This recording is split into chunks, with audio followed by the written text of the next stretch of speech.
Upgrades.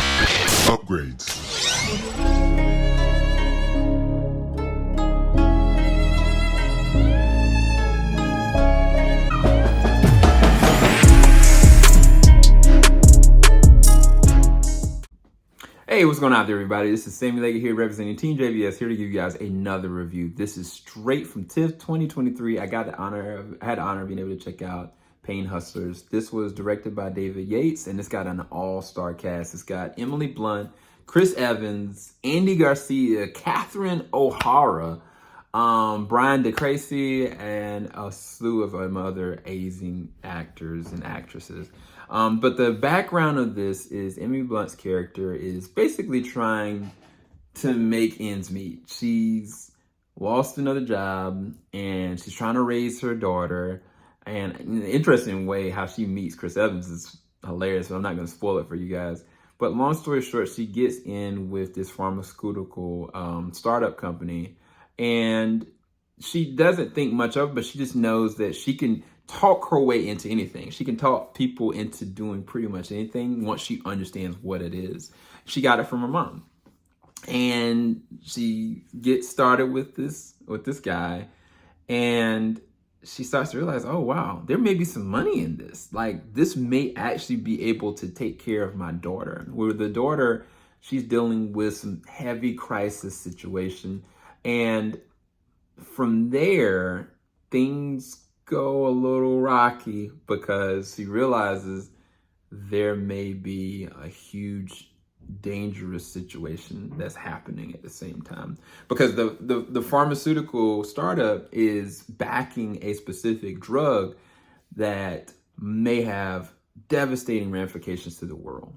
And I think this is based on a true story. I think that they don't go directly off of it, but I think it's based on a documented event with, I think, is it Evan Hughes.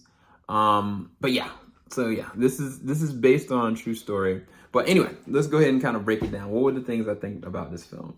I actually really like this film because I think it was really smart. It was really engaging and smart and clever. It feels like a Guy Ritchie film. The fact that this came from David Yates, who's done so many different like Harry Potter related things, and of course, Fantastic Beasts. Like, I think this was really good step, because the thing about it, every single moment that I'm watching Emily Blunt's character get up and up and up, like, I'm rallying behind it, but at the same time, I'm looking at the weight around her. I'm seeing how the atmosphere is changing, how people are changing. I think that that's a really hard internal thing to do, because you can always use exposition. Like, you can like, oh, this person did this, and then cut to a couple years and do that. But instead, they go and allow you to walk through all this. I think maybe the third act, they speed a little bit of things up. But for the most part, you see it step for step for step. You see certain warning flags and signs. But as far as the story, I think they did a really good job of making sure that the story felt real, but at the same time visceral. And also, they did some good callbacks, because certain characters that are affected by this drug situation, they go and do flashbacks of these individuals, making it feel like the story is real. Like they're using it like its own weapon, so to speak, to shoot down what the objective is of this pharmaceutical startup. But again, other thing I want to give credit to is Andy Garcia. Andy Garcia plays the role of Jack. Jack is the guy that's the head of this whole entire corporation thing. This is the best I've seen Andy Garcia in any movie he's been in. I think that it was really good. I was so surprised that I was like, is that Andy? Like, I was like, serious Andy? He's doing so well. Catherine O'Hara is doing a really good job as well as the mother. Like, she's so zany and hilarious in this film. But even with the emotional beat, she does a really good job. But of course, Emily Blunt and Chris Evans, never thought that I would see them two acting in anything and have great chemistry, back and forth banter. Like, Chris Evans is so witty and fast. Like, his cues, like his social cues are so elevated. But the other thing about it is that as fast as he is and as engaging as he is, he can be very emotional very quickly. In the smallest of the time, there's one moment where he's having a conversation in a parking garage with Emily Blunt's character. And it's just a small little subtle question, and you can feel in his voice, I think it may be his octaves, like the way that he spoke, that I was like, I can feel pain there, you know? But the other thing about it is this is a very vulnerable place to put Emily Blunt as a character as well, because she's doing all this for a reason. Like, there's an objective here, and that's her daughter, and that's her livelihood. And it's kind of like, what is the equal measure? Do you think about everybody else and the ramification of this?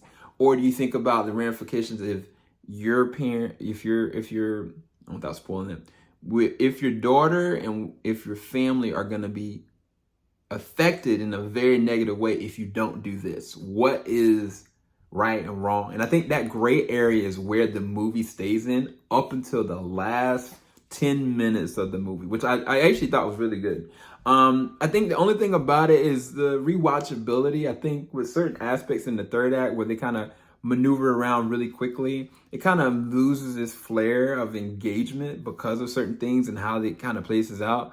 Whereas this whole entire time, it was this even balance of what was happening. And I think there's certain things they kind of push Chris Evans' character a little too quickly. And same thing for Andy, his character Jack.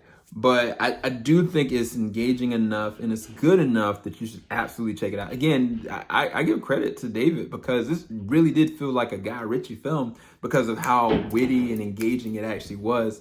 Really fast paced, but at the same time really reserved. But I rested at a 8 out of 10. I would recommend it. I'd recommend people to go and check it out. And I think based on it being a true story, it's very important to go and see where and how this all happened. But make sure you like, subscribe, hit that bell button. Thank you guys so much for watching. Appreciate you guys for checking out any of our Toronto International Film Festival coverage, as well as our New York Film Festival, as well as Tribeca and other film festivals we were also doing in 2023. Thank you guys so much for watching. Peace, people. Falling out the top